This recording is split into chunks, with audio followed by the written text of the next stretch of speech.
Mobile અને પ્રતિબંધિત સામગ્રી મળતા જેલ વિભાગના પ્રાદેશિક પોલીસ મહાનિરીક્ષક ગિરીશ પંડ્યાએ સઘન નિરીક્ષણ કર્યું।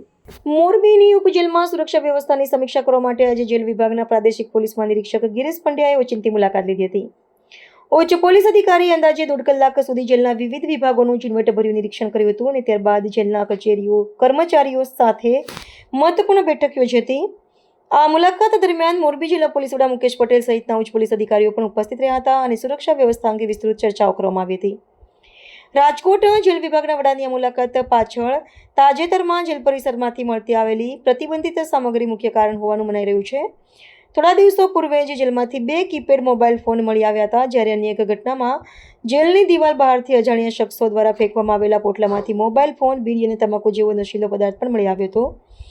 જેલની આંતરિક સુરક્ષામાં રહેલી ખામીઓને ગંભીરતાથી લઈને પ્રાદેશિક પોલીસ મહાનિરીક્ષકે કડક સૂચનાઓ આપી હતી। આ બંને ગંભીર બનાવો અંગે મોરબી શહેરના એ વિભાગ પોલીસ મથકે વિધિવત રીતે ફરિયાદ નોંધવામાં આવી છે અને ગુનાહિત તત્વોને જેલની અંદર મદદ કરનારાઓની તપાસ તેજ કરવામાં આવી છે। જેલ પ્રશાસને સુરક્ષા વધુ સુદૃઢ બનાવવા અને ભવિષ્યમાં આવા બનાવો ન બને તે માટે આધુનિક દેખરેખ પ્રણાલી અને સઘન તપાસના આદેશો આપ્યા છે। જેલની સુરક્ષામાં ક્ષતિ બદલ જવાબદારો સામે કડક કાયદેસરની કાર્યવાહી કરવા સંકેત પણ ઉચ્ચ સ્તરેથી આપવામાં આવ્યા છે।